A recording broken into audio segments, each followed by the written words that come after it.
Hello YouTube family, welcome back to another video. I come to show you guys today how I have passed the 100k Topstep Combine in just a few days, but most importantly how I have passed this with zero drawdowns.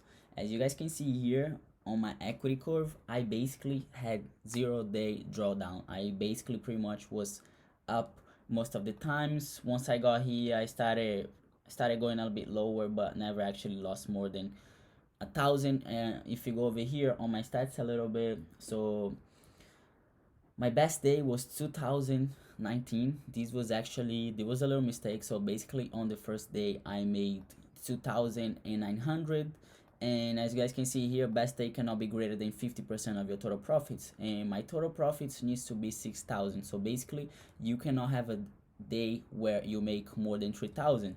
And so on my first day I actually made 2,900, but since I was still getting used to use the top step, I need to put my account here, but basically I was still getting used to use the top step platform to trade, right? And so I placed a trade, I forgot to close it, and I basically lost $900 on a trade.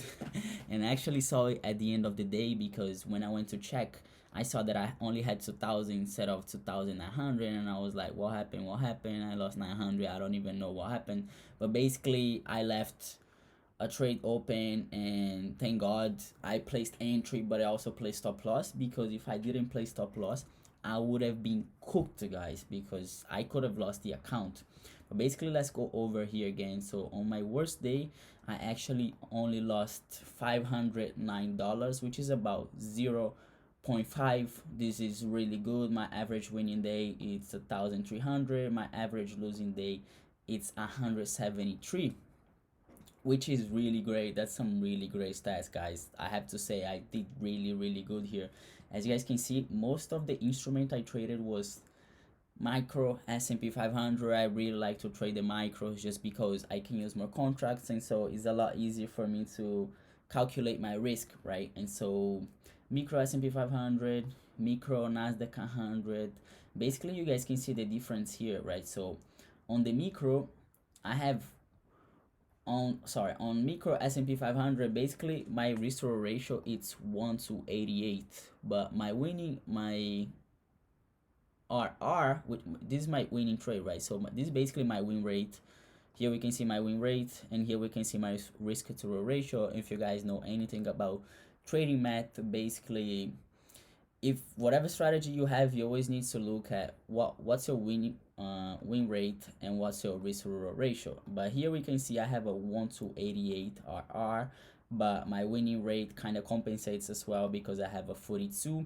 If we go here on Nasdaq I did a lot better. Here my win rate is 58, which is really good, and my RR is 8.5, which it's like insane.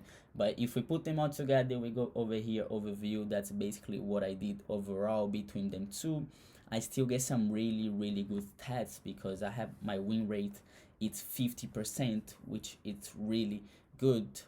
A good thing about trading is that you don't have to be right 100% of the times. So even with a 30% win rate, I can still make a lot of profit because my risk to ratio here is 3.47, right? This is really good. A 3.47 risk to ratio with a 50% win rate, it's really good. That is the reason why I never went into drawdown. As you guys can see here, even when I did a little bit of drawdown, it was so low. Like it was never more than 1,000. Like I never actually lost more than 1,000. And so you guys can see here, so on the first day I made 2,959, but then I lost the 900 that I was talking you guys about. And so pretty much 1,600. Then I lost. I basically had one loss of 500, and then I had another loss of 24. That was pretty much it. And then another loss of 137. That was pretty much it. I did really good on this trading combine. And so I believe on the last video I posted, I was like, I pretty much passed this, but I basically had to wait a little bit. If you guys can see here, I started on May 20, and then I ended on June 5.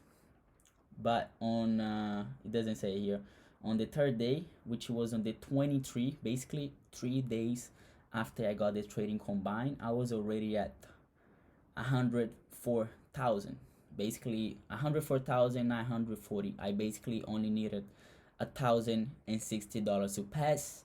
And so, but I didn't want to be taking random trades, just to try and pass it, because I wasn't really desperate to pass this account, because I have all of my Apex accounts as well. I'm not desperate to pass this and start making money.